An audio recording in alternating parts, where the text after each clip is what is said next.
I mean, he's like a runaway buffalo, isn't he? You don't stop him from that distance. Here he comes sniping away, the baby-faced assassin. Again. Nakarawa! Samoa, there's that grubber again. Here we go. Nene Williams lost it back. The Priya. Here we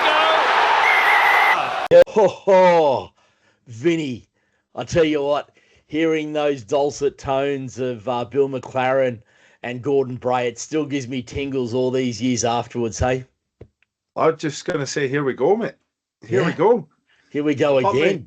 Apparently we're a buffalo or a bison, running, rampaging through downtown. I feel as if I'm in Madrid somewhere, waiting for a bullfight. But there we go. We're into it.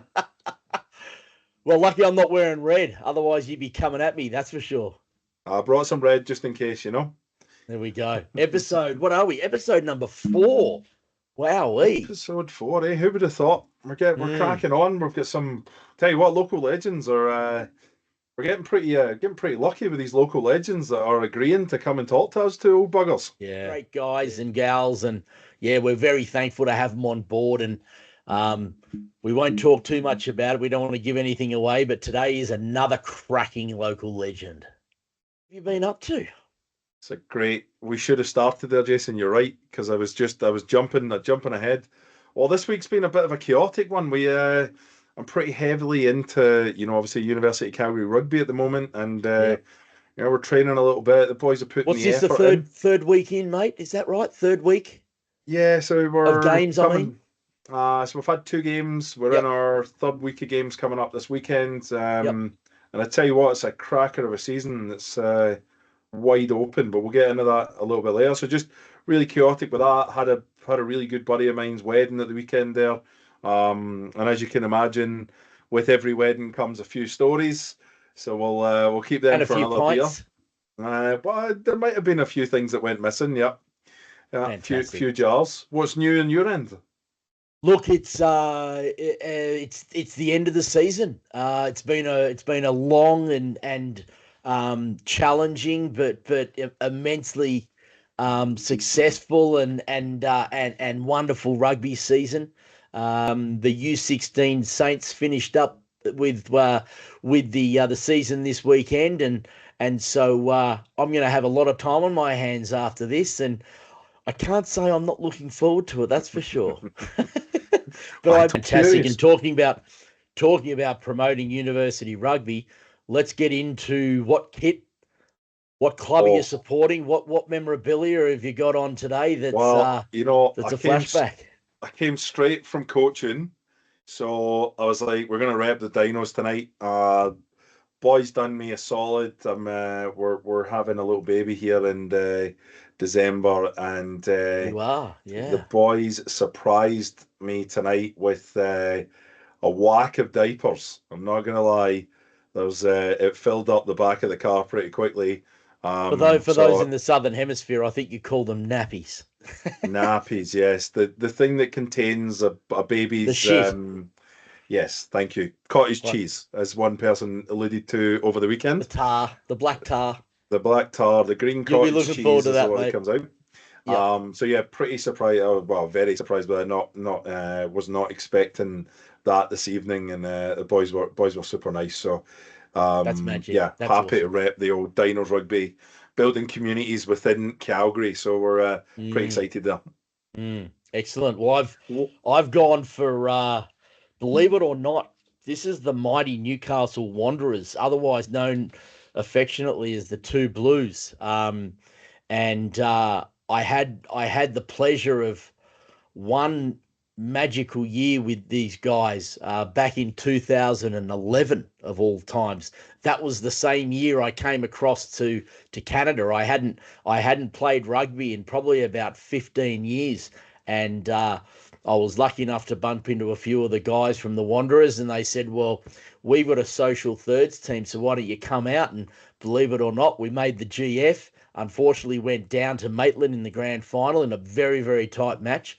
But as you may know, if you get to a grand final or you win a GF, you get to keep the jerseys. So I'm very very thankful to have that wonderful season.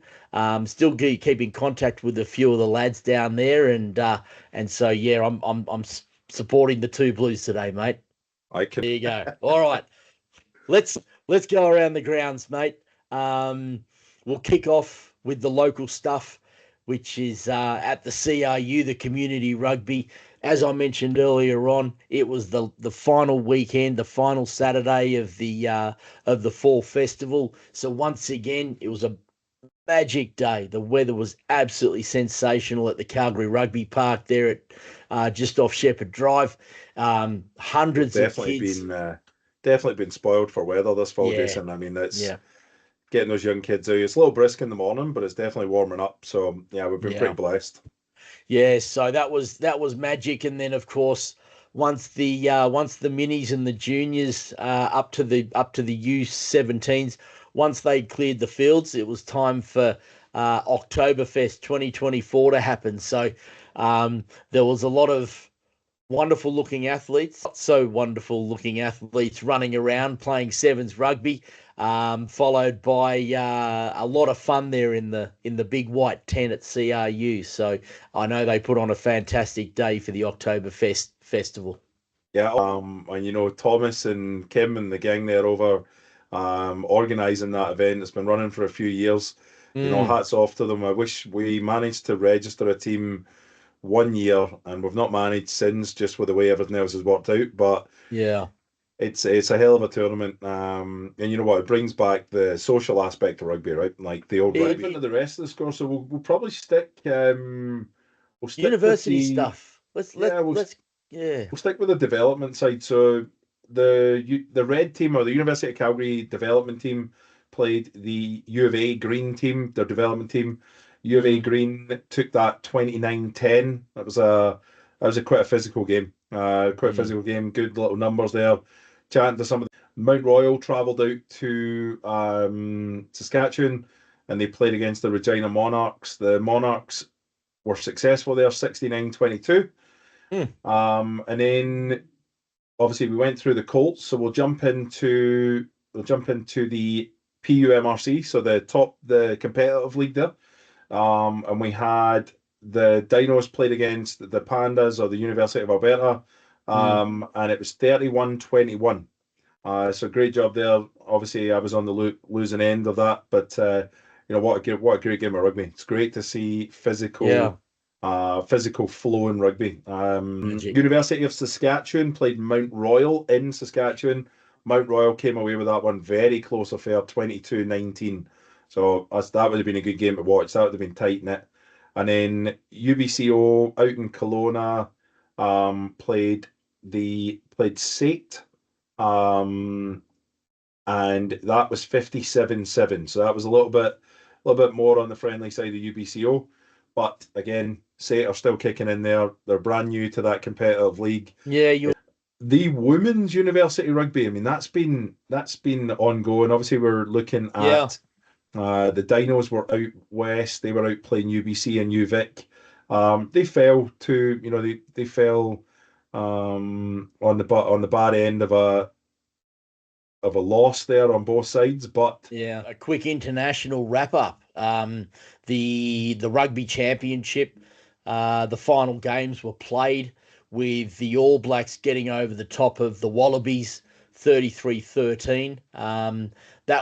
I actually did watch that match in its entirety, and for a period of time it looked as though the Wallabies may come away with a rare win in New Zealand, but the All Blacks, they found that third or fourth gear and skipped away with it. And then we head across the pond to South Africa, where we've got the women's 15s tournaments are on at the moment. As we mentioned last week, you've got Tier 1, Tier 2, and Tier 3.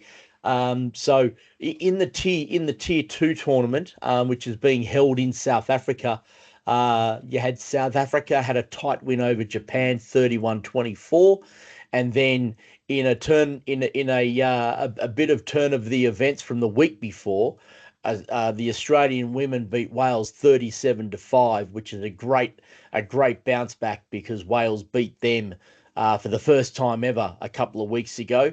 And then in the third and final game in the Tier 2 women's 15, Scotland your girls, mate, had a big win over Italy, 19-0.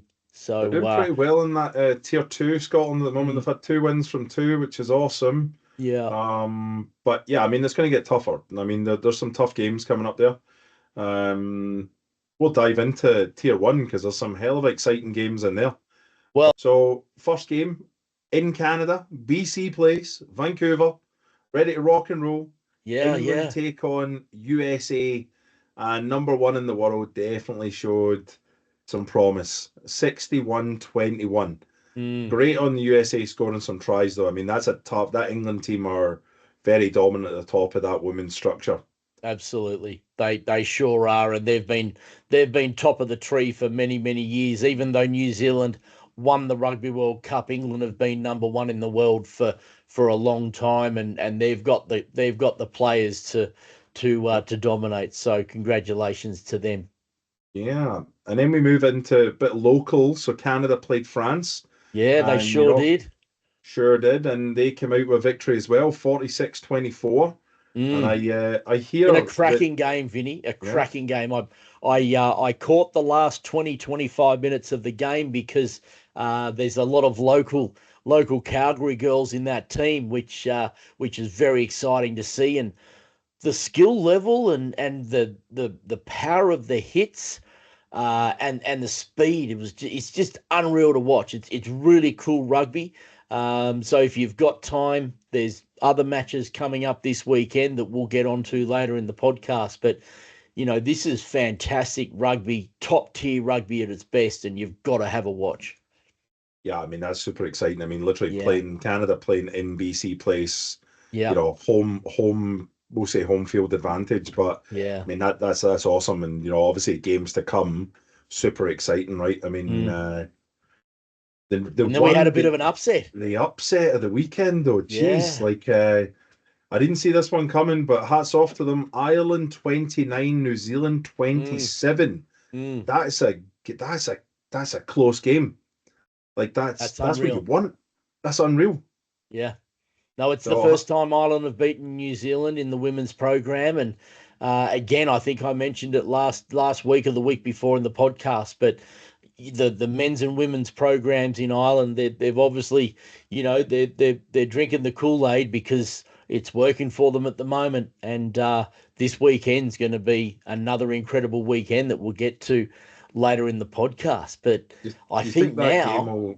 You think that game will go down in history, kind of like the Chicago game for the men? Like that's the one, that's the memory for these young, obviously young women playing in that Ireland team. That'll be the memory, like kind of like Chicago when Ireland beat, obviously New Zealand for the first time, or not the first time. Soldiers Field there, That's the one that everybody talks about. So I wonder if this will be that on the women's perspective, especially for the Ireland women anyway. That would be it's just magic that I know we're not going through the scores with the tier 3, but it's just magic that first of all, there's so many nations that are playing at such a high level on the women's side, on the women's program, but they do have these international matches all running concurrently. So it's just awesome to see, and that win on the weekend. That put Canada back into second place in the world. So for those that don't know, the Canadian women's rugby union team is number 2 in the world. That's not number 2 in tier 3 or 4 or 5. That's number 2 in the world behind England. So, you got to get behind that team. So why don't we rip into this week's local legend, Vinny? And I know we've got someone very exciting joining us. The words of excitement are just there. Let's just say it's electric. It comes with a bit of a flow from the back of your head. It might be I see what you're saying. But the man, the myth, the legend, in some senses, Mr. Thomas Isherwood. Yeah. Get pumped up. It's time for our local legend. Super exciting times. We've got Thomas Isherwood with us today, all the way from the Wall of Glory right behind them there. Super excited. The Mullet Man. I did see a young posting that was shared in Instagram actually calling you the Mullet Man, Thomas. Is that is that a nickname you've obviously attributed to? Yeah, well, I think first started, I had a little blonde mullet, and I think I was just fresh 18, playing this men's rugby tournament down in Denver.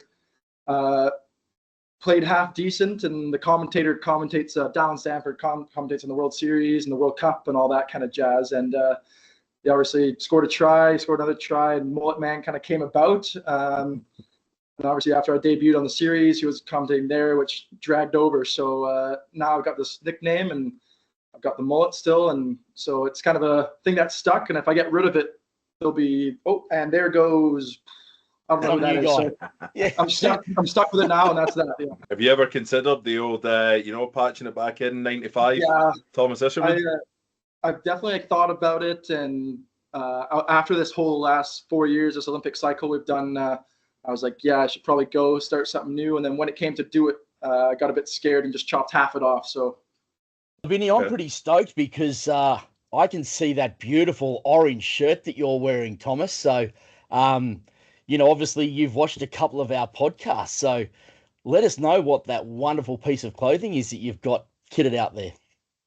Yeah, so like you said, I've caught the first couple, and I love the idea of wearing something every week about something you care about, a jersey. So when I saw that, I just got this in the mail from Jamie Meyer, our president, back in Okotoks there. Good man. I saw the boys repping this when I was back in Calgary, and I was like, I need to get my hand on one of these. So yeah, perfect time. And so yeah, here's my club, Foothills Lions, down in Okotoks. That's what I'm representing today. That's a awesome. Good shout. That's what this podcast is all about. So thanks very much for getting on board, mate. Heck yeah, So thanks for having me. Talking about Jamie and the Foothills Lions, obviously Jamie's been a big stalwart over there, a big part of obviously maybe your growth as a rugby player. Do you have any stories about Jamie and kind of your growth within the Foothills Lions?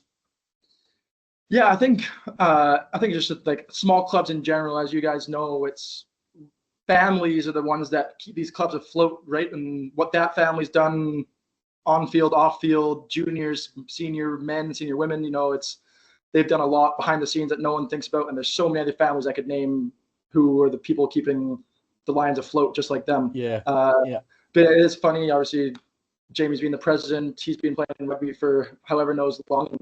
When I made my men's debut back in the day, he was out there in the field with me, and I came back this summer to help coach and help out. And guess who's still starting, putting in a good shift. So just people like that keep the club afloat, and I'm glad to be part of that club.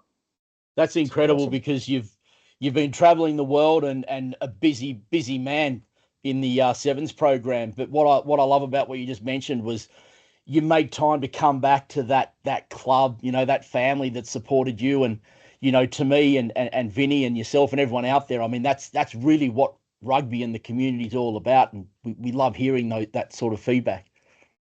100%, Yeah. I love it.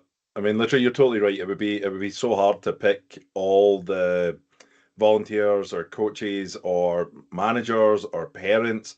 We forget sometimes it takes a village, and really at Foothills out in Okotoks, you guys have got a great little field that you kind of rock up to, park your car, kind of go in, and it's kind of like a little dome in my experience. You always go in, and it's kind of like it's a little daunting. I've seen you on that running track that surrounds it, Vinny, doing a few laps, mate. I must have just been, I must have been injured that week when I went out to Okotoks. No, I'm definitely getting a little feeling now that you talk about it, getting me hyped up. But I think like playing junior rugby around, we played at a bunch of fields around Okotoks, and that's now kind of our place to be played now. But like you said, it's like a little dome. It's on top of the hill, and sometimes you get the wind flying off it. Sometimes it's just the heat beaming down you. There's no way to place to hide from the wind or the, you know what I mean? So it's with the sun, sorry, yeah. So it's a great place to play, and it's just a great community there, and it's one of my favorite places to play if I'm not doing it around the world. So. And we've spoken about the Lions, but give us a bit more of, the rugby journey of Thomas Isherwood, starting from a sprightly little 5, 6, 7-year-old, and where you've gone and what you've achieved since then. Yeah, so I was born and grew up in England. Moved to Canada around 9 or 10 years old. You're gonna love this, Jason, but my first ever club was actually the Hornets. Oh wow, cool. The Foothills Lions didn't have a junior team at the time, so my first club out there in Calgary. Funny story, the Gonovo brothers, the first people I ever met playing rugby in Canada was them. They're never early for nothing, ever. Always late. But for some reason, they were early that day, and so were we. First practice from England, and now I got like 16 years later, all the brothers are out here on the island with me, and I got all of them for the first time in 16 years. So just little things like that are great. And obviously, moved to Okotoks when I had a junior team, and just kind of come through the ranks there now. So I was played under 13s all the way till senior men. So it's been a great club. And then obviously there's the through the way I've done. Got the Mavericks, we've got the Wolf Pack, you know, so just little things like that, playing the rep rugby on a Sunday after you got beat up on a Saturday, but, you know, the boys are all going to show up and have a good time and muck around and all that. And obviously the friendships I've made from the Mavericks going on to Alberta, and obviously got cut from my first couple teams, you know what I mean? I was just a scrawny little kid who liked to play rugby. I was nowhere near that physical build, but that's kind of the brief of my journey. But Southern Alberta rugby and all those volunteers and coaches have made my little journey here. So so obviously after I made my senior debut for the Lions, made my Div 3 debut on the Friday night, and then went and played the Bow Valley Grizz because we were joint at the time too, and made my second division on the Saturday. And then I ended up moving back to England. I went and played with my uncle's club back in England for more. And it's just my first proper year of men's rugby in the rain, all that kind of jazz, you know what I mean? It's it's just a little turnaround and playing summer rugby, right? But did that, and whilst I was over there, Sevens coach Damien McGrath at the time kind of got in touch and invited me to come out to the island here, kind of train with the men's Sevens team at the time, and I came and joined West Shore out here. So I've kind of been to West Shore for a bit, and then I finally I played for the under 20s as well as making my senior Wolfpack debut in Kelowna against the BC Bears. That was that was kind of cherry on top for that Rugby Alberta kind of moment, right? You have that Gordy McRory and the Blevins and all those people who I watched play at the CRU in that Wolfpack jersey, and getting that national championship back in 2015 for them and all that kind of stuff, right? So doing that was great, and it just kind of excelled my played under Canada under 20s, and then shortly after that I got my Sevens contract. So for the past 4 years I've been playing on the 7 series, traveling the world, playing against the best, getting carved up, doing a little bit of carving up. But it's been a great honor, and that's the thing now. I get to represent the Lions. I represent Vinnie, my Sevens coach, shockingly enough at one point. Wow. That's a blast from the past. So that was the shocking part, trying to get these kids are all fit as a fiddle and just trying to give them some structure. So that was my hiatus on Sevens. It gave me opened my eyes even for 15s and some of the skill sets we utilize. So I'm definitely appreciative of that. And thank you. Give us an idea of what a usual week would be when you were on tour in the HSBC Sevens tour, you know. Yeah, so obviously we're out in Victoria. We've got a great training center here, and we've got a nice stadium kind of that we train at and stuff. But we're in 4 or 5 days a week. You've got meetings in the morning, you've got film to review, you've got your rehab you're doing, you've got your workouts, and then you got your on-field sessions. So it's a very long day. It can be 8 till 3, or just depending if you need physio after too. There's all that kind of stuff. They've got some they've got a hot tub, a cold tub, and stuff. They got all the recovery stuff. So it's I'm very lucky to be where I'm at with that kind of those people around me to help. For when we're on tour, obviously if we're flying to a place like Sydney or whatever, right? It's a 17-hour plane ride. In the back of the bus, you're all cramped up. There's 4 rugby guys in the aisle, right? And I'm always seem to be kind of unlucky, and I've got big boy here, and middle seat. I'll sacrifice myself for the middle, but something Vinny's never had.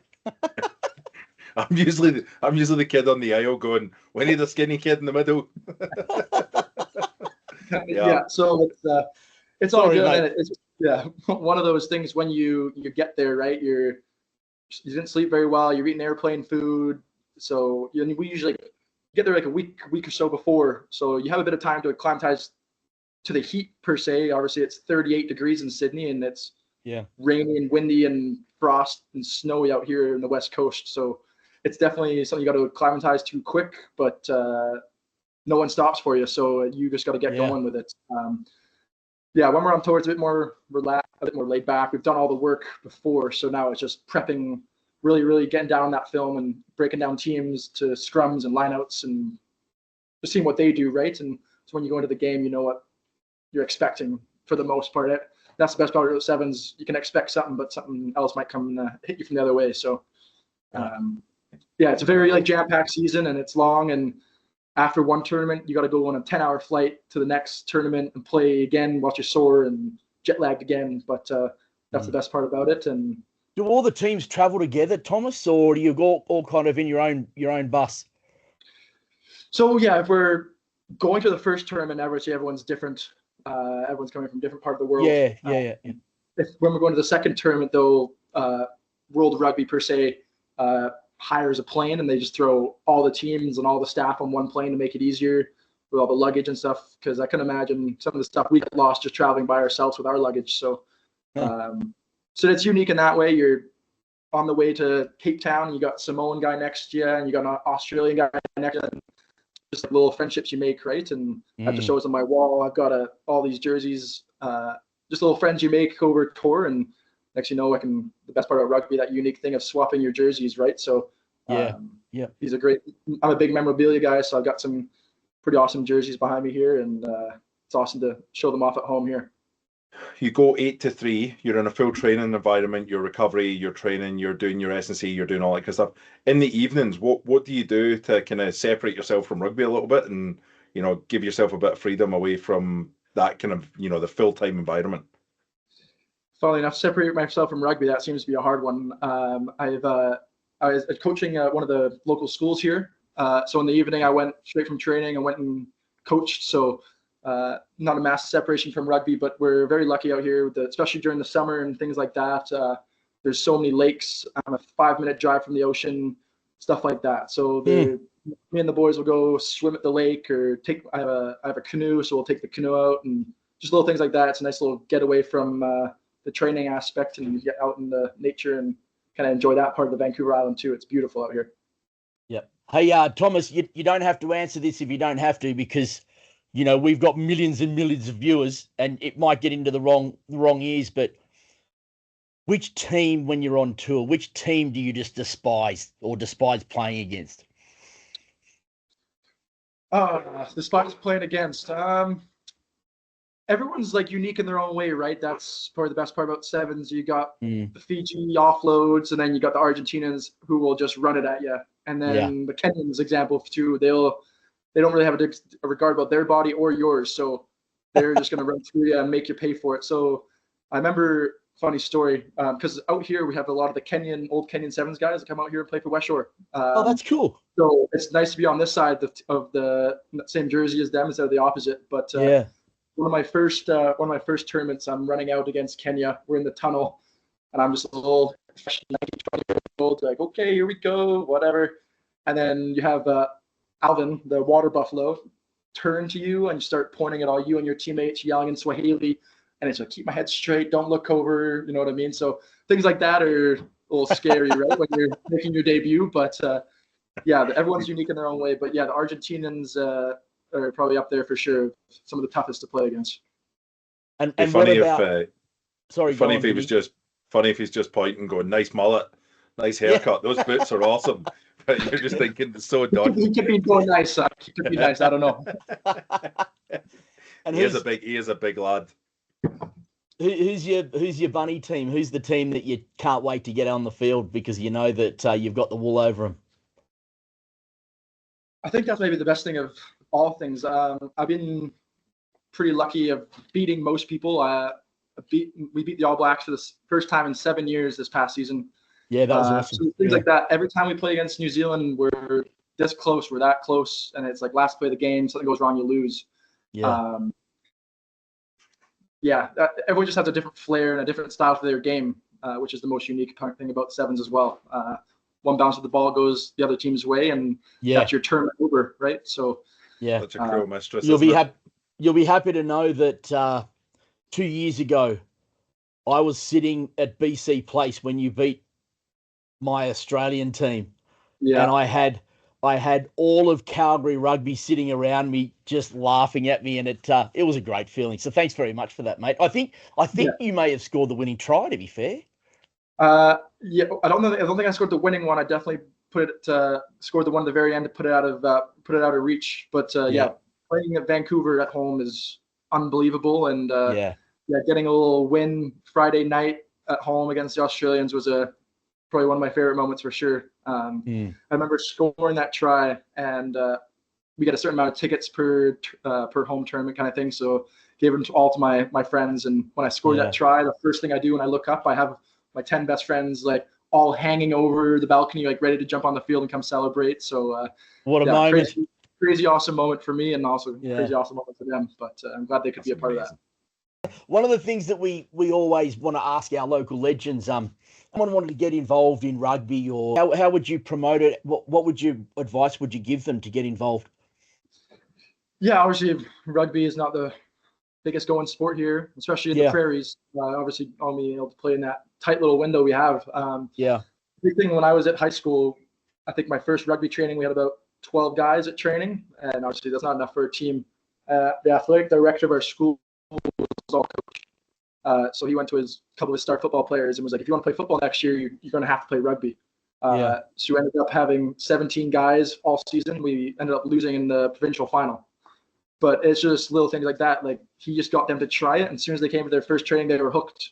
You know what I mean? Like they were never thought about playing rugby before. And I think high school is a great place to start, right? It's you and your buddies after school can hang out, go run around and learn a sport for an hour. And when you understand it and you figure it out and you're athletic and there's a spot for you and your tall buddy and your small buddy and your skinny buddy. And you know what I mean? Like when everyone and your Vinnie buddy, right? That's the best part. And your Vinnies. Yeah. But I think high school is a great place to start, especially for Alberta. Just get out there with your friends and just enjoy it, right? And there's 7s, there's 15s, and you can tailor your way to which one. And I know my dad does a lot of coaching and reffing. So he does the high school girls for the past like decade, I guess now. Wow. Good on him. Good on him. He's just like, he goes to the basketball team and he's like, hey, you're tall and athletic. I bet you'd be really good at this. And they come try it. And they're good. And if they're good at something, they're going to excel, right? So little things like that, just go into other sports because not everyone's going to go make the WNBA or the NBA or baseball, right? And you have all these unbelievable athletes that are untapped and you can find them just in a gym at a high school, right? So I think that's just a matter of thing of schools and Rugby Alberta and generally getting that to all work out. It is crazy how, you kind of nailed it there where a coach just went to, an athletic group of individuals who happen to be football players at this point and offered them an opportunity, but didn't really offer them an opportunity, kind of gave them a kind of ultimatum type idea. But the number of coaches that maybe are not open to that environment of trying multi-sports to gain valuable skills, probably the crossover between basketball, rugby, lacrosse, even hockey, they're all fantastic. They all complement each other in different ways.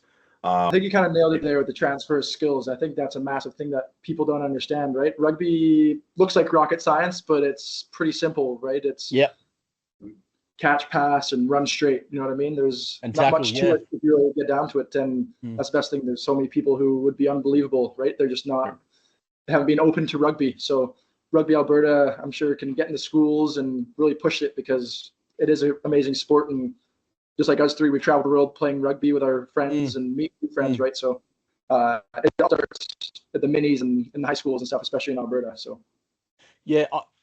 I agree with you there, Thomas.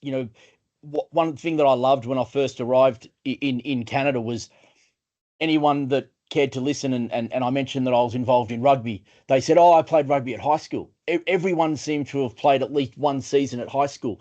But what we'd love to try to promote is getting kids involved at elementary school level, right? Where it's non-contact, it's co-ed, it's fun flag, and the parents can come along and see that it's not this barbaric sport with blood coming out of your kids, because that's what a lot of people think, unfortunately. So one of those things that Rugby Alberta, obviously pretty common to all of us, Rugby Alberta implemented rookie rugby for a number of seasons. I think it still goes on with their. They have like they're not graduate students, but they're like they hire volunteer coaches or they're paid coaches, but it's like, you know, younger kids that have played rugby and they go into elementary schools and stuff and they do rookie rugby.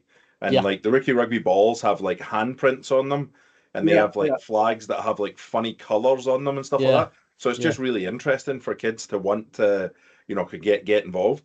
I don't know. Yeah, when we were in Vancouver, for example, our home tournament, we do a bunch of that rookie rugby stuff. The past couple of years, we'll split our team into 9 different groups, and they'll go to all different middle schools, high schools, junior, elementary schools.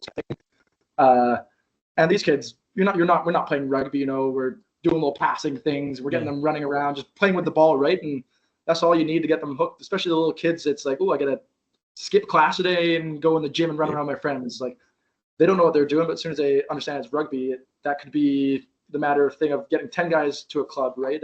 Never really know. But this past season, we opened up BC Place the day before we played, and we had all the schools come into the stadium and play with us and whatever. And it was unbelievable. There was hundreds of kids running around the field in the stadium, you know, and Rugby Canada did a really good job and opened up the stands to all the schools kind of for free kind of thing. Awesome. It was just like opening kids up to women's rugby, men's rugby, you know, and all that kind of jazz, right? It's just quickly, I know that the Stampeders here in Calgary, they do a great job at helping promote Calgary rugby as well. At one of the half times, they let you know, a number of Calgary rugby kids on the field, and they have a game during the halftime show. So I've had the pleasure of joining my son in a couple of those sessions. So you said you just wanted to get out on the field. That's the only reason you took your son. Well, I volunteered to referee, right? Yeah, there you go. The only time I'll volunteer to referee. That's epic. So Thomas, what does it look like you for now? Like obviously with kind of wrapping up the 7 series and stuff, what does it look like for you now, kind of moving forward? Like you're playing West Shore just now.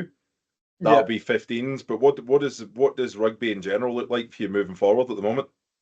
Yeah, so obviously with how our season ended up shaping last year has been unfortunate, and just the amount of injuries and all that kind of stuff just kind of happens, right? This rugby stuff happens.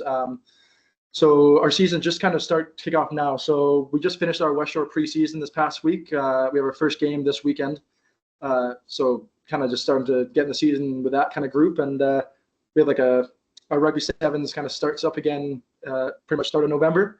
We have a 3-week kind of camp, and then we have a tournament down in Central America. So that will be like the start of the kickoff of our season for Sevens. That'll be like a Can-Am series type idea that when you go down to the US? Yeah, so it's like a North and Central America's tournament kind of thing, and it's like a qualifier for the Challenger Series kind of thing. Nice. So there'll be all your Jamaicas, your Mexicos, and all that kind of stuff there. So there'll be some really good competition and some really tough games, right? And all these guys want to prove themselves against the best of the best, right? So every time we play these little teams, the Barbados and all that stuff, they give it everything they have. So it'll be good to feel on the Maple Leaf jersey again and get back at it. Well, that's impressive. That's pretty exciting. I didn't realize there was something coming up in November, so that's super exciting. Yeah. And does that allow you to get back into do you get to play any of the World Tour again if you pre-qualify? So obviously we got relegated from the actual series this past year.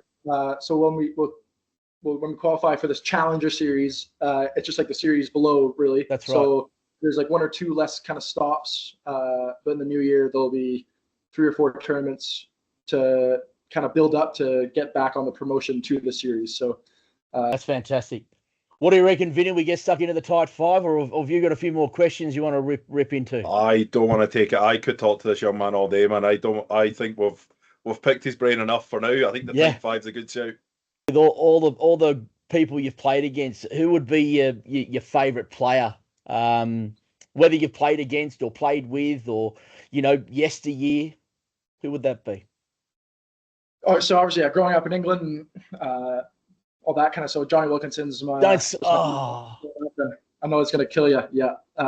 So growing up, he was my guy. He was the highlight reel I watched over and over and over. Oh, he's I a could probably legend. He's a close my eyes legend. and tell you what's going on. But yeah, obviously a legend of the game and someone who plays in my position as a 10, but hit like a back row and kicked and scored tries. And he was just a very well-rounded player. So for me growing up, that's the kind of style I wanted to play. So John Wilkinson's my guy. Great pick. Great pick. As much as it hurts. 2003. You can't fault that pick. That's an unreal pick. Yeah. Yeah. Oh man. So, favorite moment or memory in rugby? There's a couple. Now that you bring up the Canada on Friday night, that's pretty good there, Jason. But Yeah. other than things like that, It was a great game. To be fair, it was a great game. Yeah, other than that, there's so many little moments. There's making my debut for Canada and playing under 20s and going to all these cool places. But I'm going to throw it back to the jersey, my Wolfpack jersey here. Being the first team to win nationals in Alberta or for Alberta. So and in Alberta. So I think that's a great moment, especially for me and my friend group who came up through the ranks, losing to BC in the final and Ontario in the semifinal by a point and getting beat up, and the amount of silver medals and I have in my collection, it sucks. So that's the one gold medal I have, and it meant the most to us. And to do it at home at the CRU, yeah, so that's probably gonna be one of my favorite rugby moments for sure. Yeah. What would be your favorite country you've visited in all of your travels? You've been to some pretty cool joints. Yeah, again, there's like so many different answers. Everyone's unique in their way, but I have to pick places like Dubai, your Hong Kong, those original sevens tournaments back in the day. Yeah. It's so much historic reasoning behind it, and when you go to those stadiums, just the atmosphere and all that kind of stuff is amazing. I remember playing in Hong Kong against Hong Kong, and there's 60-odd thousand people or 60,000 people in the stands. It's just Hong Kong's playing the home team, and I miss a tackle and Hong Kong go under the post and score a try, and it's the loudest I've ever like heard a stadium. And it was like I almost wanted to miss another tackle just to hear that noise again, right? But so there's little moments like that are really unique. So the Dubai, Hong Kong, Cape Town, little things like that are gotta be my top three. It's not a bad top three, is it, Jason? Like Jesus.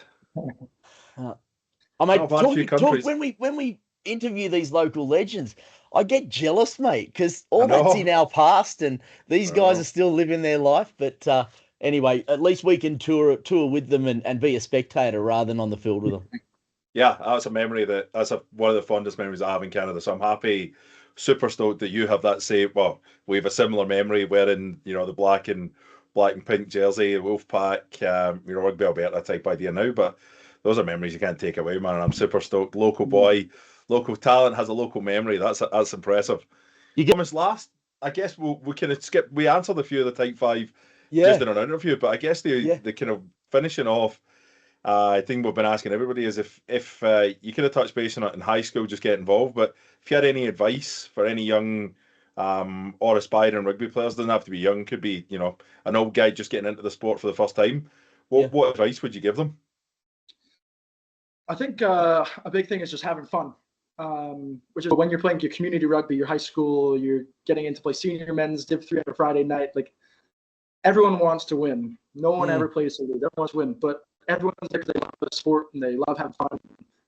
But I think just getting yourself out there, because as soon as I came out to West Shore, I knew Isaac Donovan. That's all I knew. Yeah. As soon as I showed up at the club, I got 23 new best friends, kind of thing, right? So when you really I think it's just jumping in head first and really just getting in there and figuring it out, because I met some of my best friends playing rugby, and just from me, my dad dragging me to a Calgary Mavericks training one Sunday when I first moved to Canada, that's obviously put me on this path now to where I am. So just getting in there, having fun, and learning. It's probably the three biggest things for sure. Great advice. Yeah, great advice. It's the same feedback, Vinny, isn't it? Just go to your local club and step onto the field and introduce yourself, and bang, as you said, Thomas, 23 instant mates, and the club becomes your family. It's incredible. It's awesome to hear that from every single local legend. Oh, it's the same. It all wraps up to you miss 100% of the shots you don't take.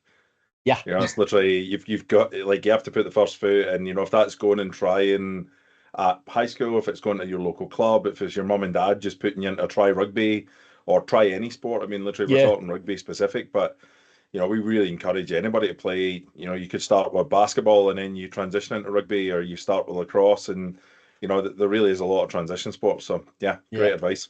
Yeah.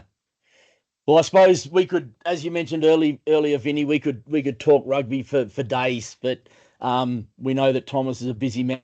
You got to get ready for training. This has been fantastic, Thomas. We really appreciate your time. It's not only fantastic to see your achievements, but what I love is seeing you at the CRU, supporting your Lions, coming back and helping coaching. I mean, that to me that's what I love about rugby. Is it doesn't matter what you achieve in the sport, you come back and you support the club that loves you and you love. So congratulations, mate. We really admire what you've done.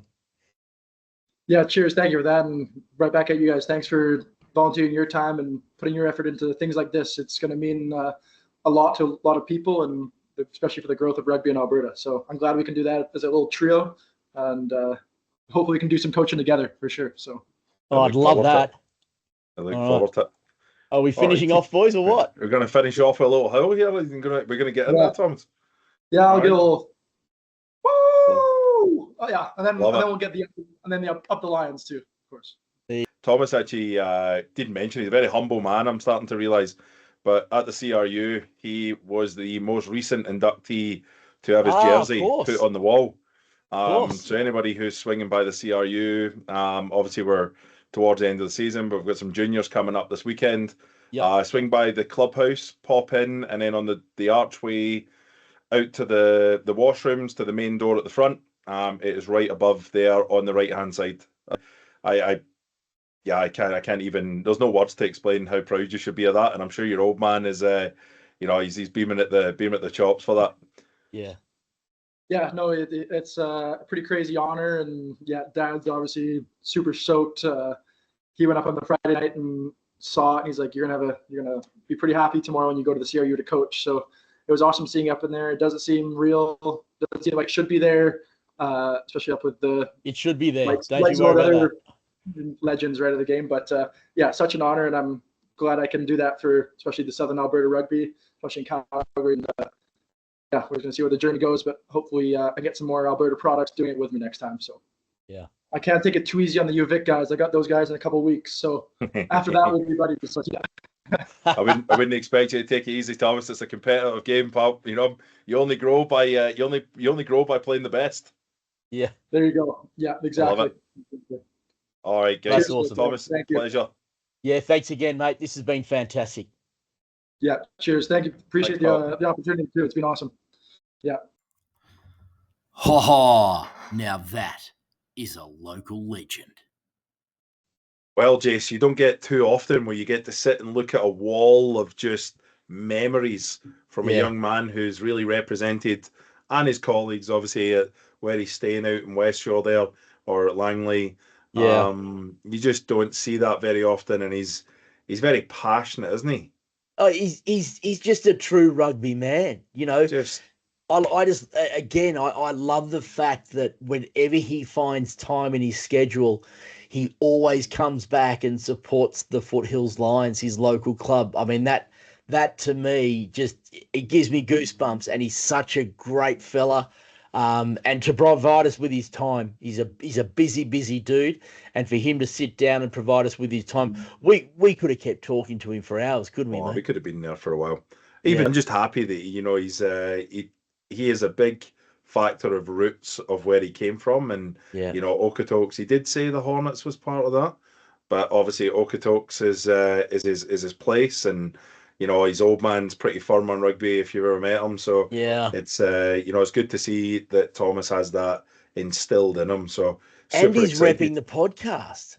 He is. He's actually taken the time. He's watched a few episodes. So come on, everyone. Get behind the podcast. If Thomas has got time, you've got time.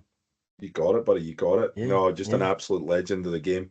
Well, I mean, it's one of those pathways as well, right? The Canada used the Sevens program as a pathway, and if they're playing top level rugby, then that's going to allow for some of those younger kids that start in the Sevens program to transition to 15s. It's a pathway back to Canada being successful.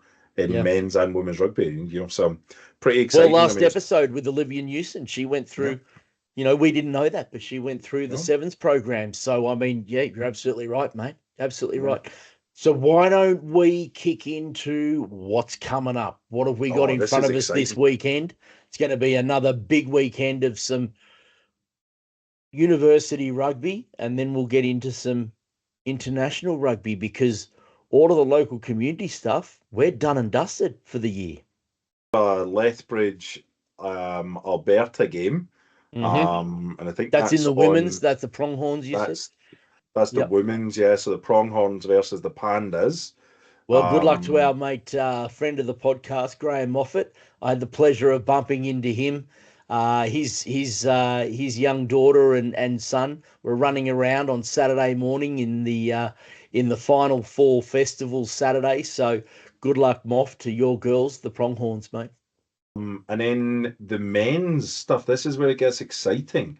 This weekend, there's a bunch of games at Calgary Rugby Union.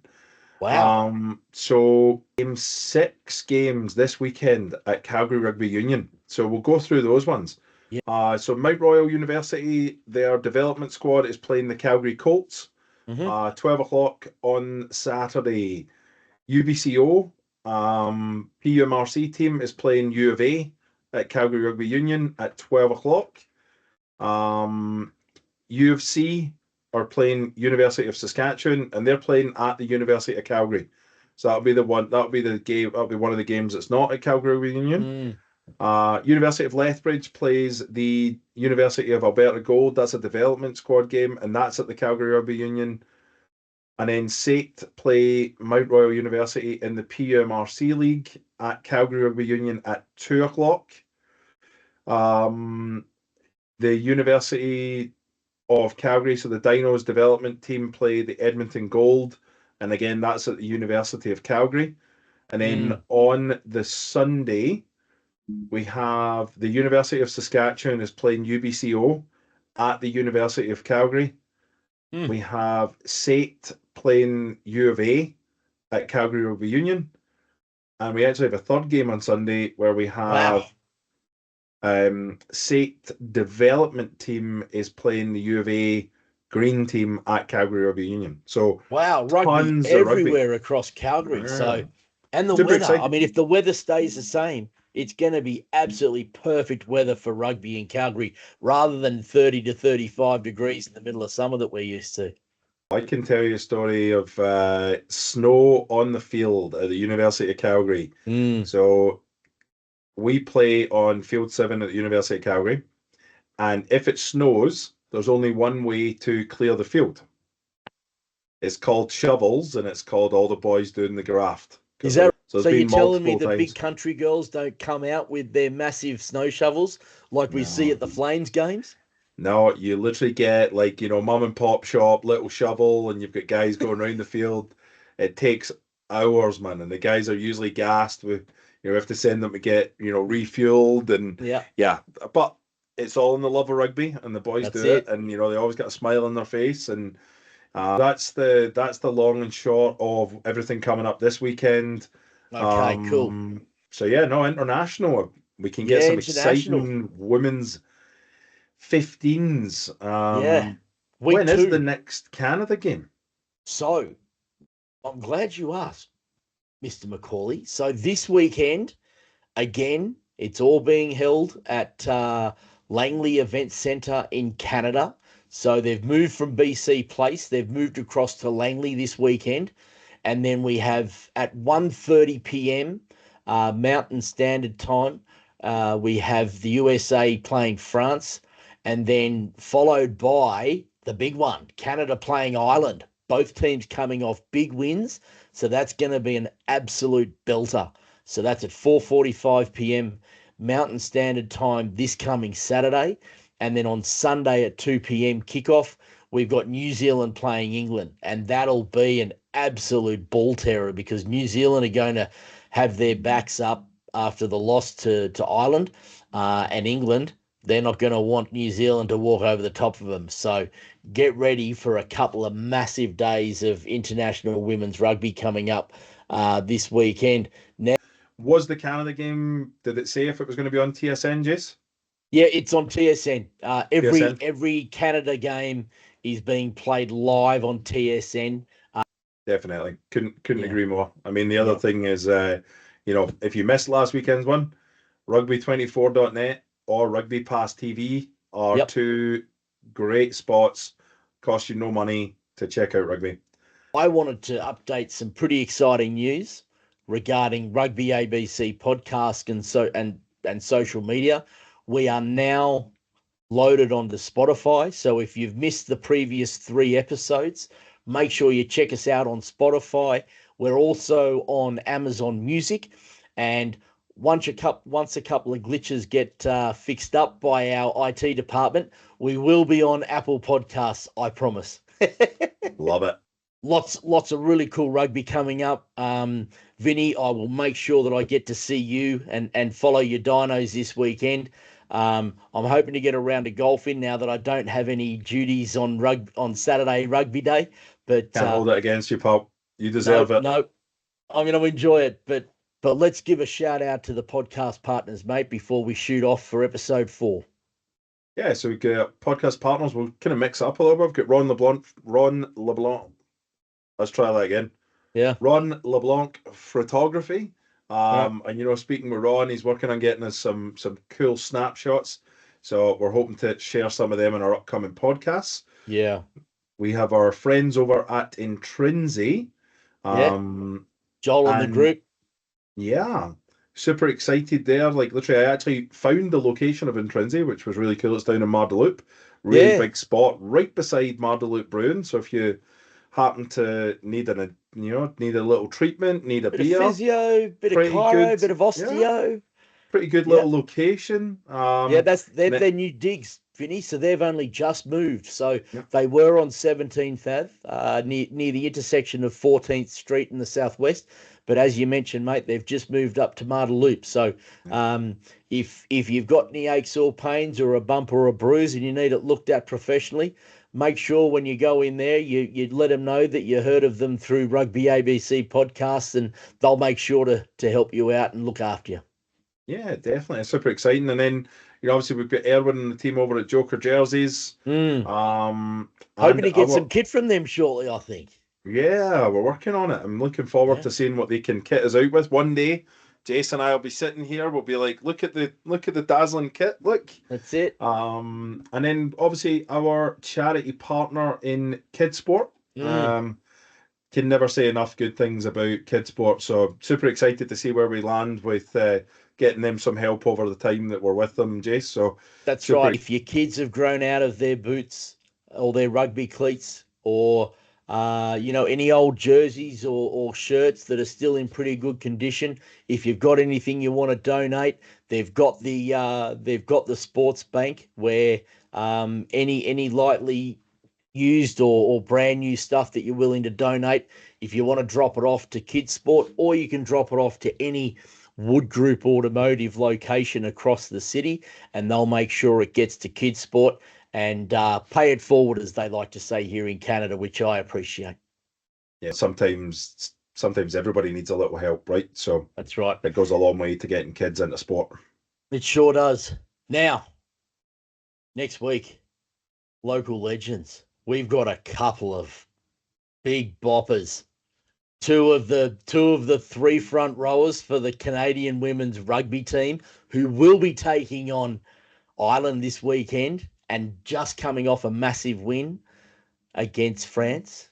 Emily Tutosi and Delika Menon from the Hornets Rugby Club here in Calgary, proudly representing their nation.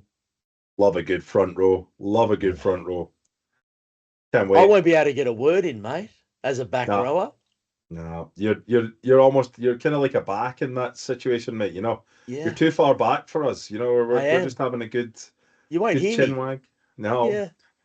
To be fair, you usually can't hear anything because your ears are covered with two cheeks, and you're good to go, mate. Yeah. Just remind you to pipe down from the cheap seats, eh? Yeah, I think I will. I'll have to. I might try to wear something with a number 1, 2, or 3 on it to fit in. Oh man, I might have to lend you something, Jess. Yeah. It might feel a bit like a moo on me, but I'll give it a crack. I'll put it in the dryer, mate. You'll be fine. Yeah. All right, mate. Well, good luck to all your Dinos teams this weekend. Like I said, I'll make sure to slip out there and watch some university rugby and keep promoting this wonderful sport that we love, mate. Love it. Jess, another success here at Rugby ABC. Have a great night, pal, and we'll speak soon. Thanks, Vinny. Keep well, mate.